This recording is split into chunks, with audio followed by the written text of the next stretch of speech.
Hey, this is John at Happy Wife Acres. Let's make some cheese.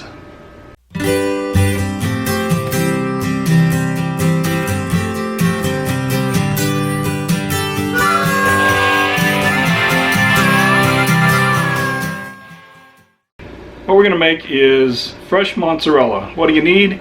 You need some milk, and you're also going to need one other ingredient, which is rennet. There are other ways to make cheese, but I prefer rennet. What is rennet?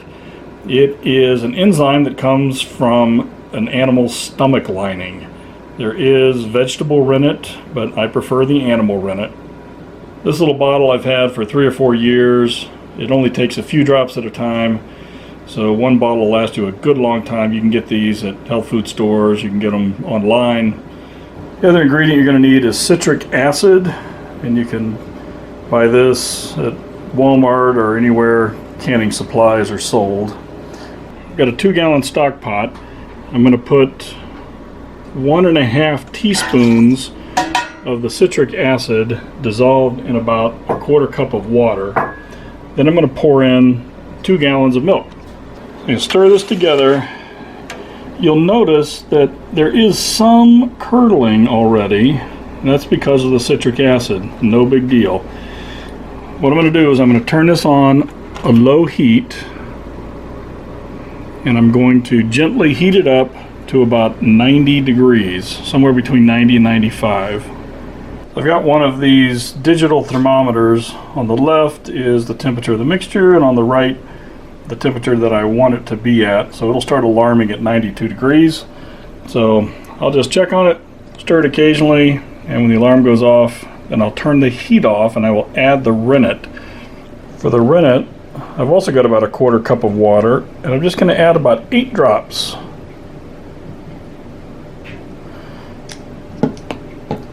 If you add too few or too much, it's okay. Don't worry about it. So I'm just going to mix that together. When it gets to the desired temperature in the milk, I'm just going to stir that in, and then it will all separate into curds and whey. The curds are the solids, which makes the cheese, and then the whey, that's just all the protein water that drops out. So that only took less than 10 minutes, and you're only heating it to the mid 90s, or low 90s actually.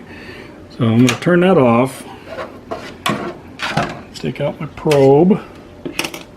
Notice I didn't put the probe on the bottom. The probe was just hanging over the edge near the top.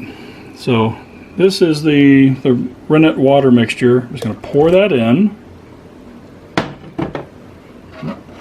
and just stir it up. Notice I'm using a fish spatula, but I just want things to get stirred up pretty well. Within just a few seconds, you'll start to notice the curds coming up, almost like cottage cheese. That's what you want. So the solids are separating from the liquids. That's because of the heat and the rennet. So let it sit here for probably another 5 minutes. Let it do its thing. Then I'm going to strain it off and separate curds from whey. Alright, so I took a break and I had to go lock up the chickens, so this has been sitting here for about an hour, and I guess the longer the better, because look at this. It is all already starting to form together. So next step I'm going to do is I'm going to drain off the clear liquid, which is the whey.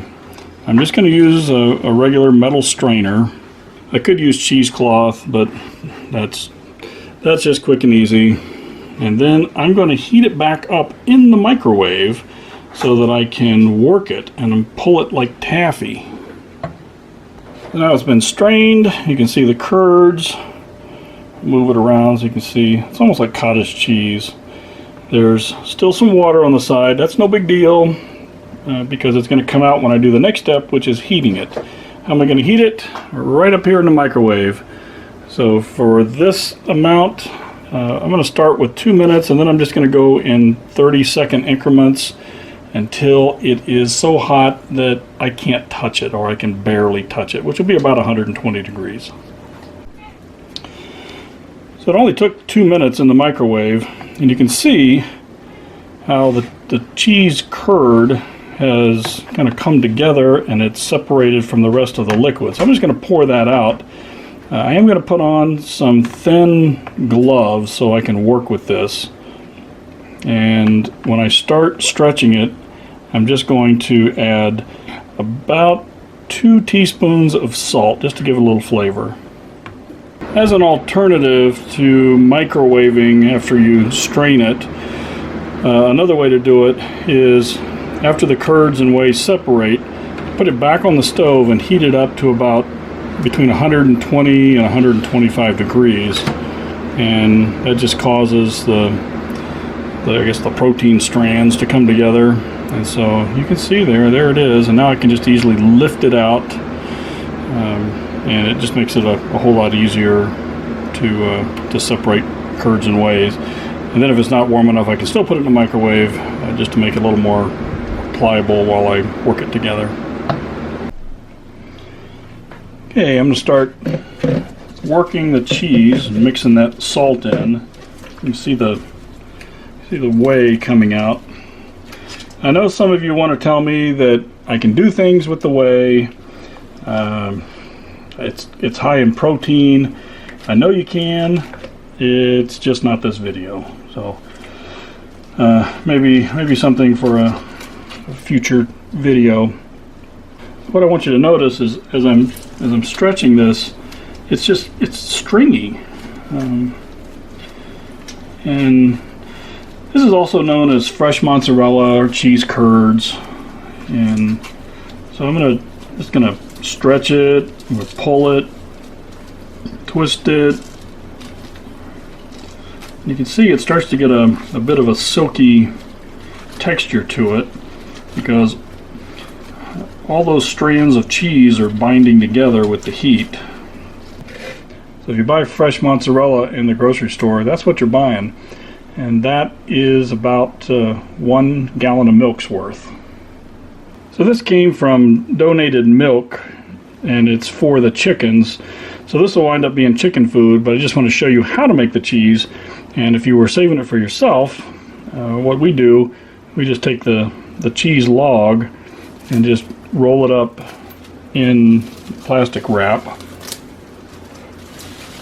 Kind of give it a spin and put it in the refrigerator, and there you go. How would you eat this? Well, you can bread it and fry it to make fried cheese curds.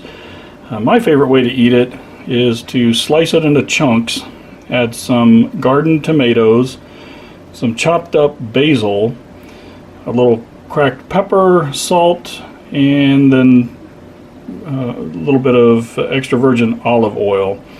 It is a wonderful, wonderful summertime treat. So I'm just going to stick these in the fridge. They're going to get cool, and if we were going to eat them, we could eat them later, but the chickens will enjoy this. So I hope you enjoyed that. I did save a little piece so I could enjoy some. If you like mozzarella cheese, it's wonderful. It's sometimes called squeaky cheese because it has kind of that squeaky texture in your mouth. But as it chills, it's wonderful. If you like fresh mozzarella, this is it. You can make it yourself. You don't need to pay a lot for it in a grocery store. So hope you enjoyed that. Maybe that will inspire you to make your own cheese one day. If you do, let us know how it turned out. If you're a loyal subscriber, thank you very much for watching. And if this is your first time, hit that subscribe button. It's the Happy Wife Bakers logo. It should be right up here. Yes. All right. And we will see you soon on the homestead. All right, take care. Bye.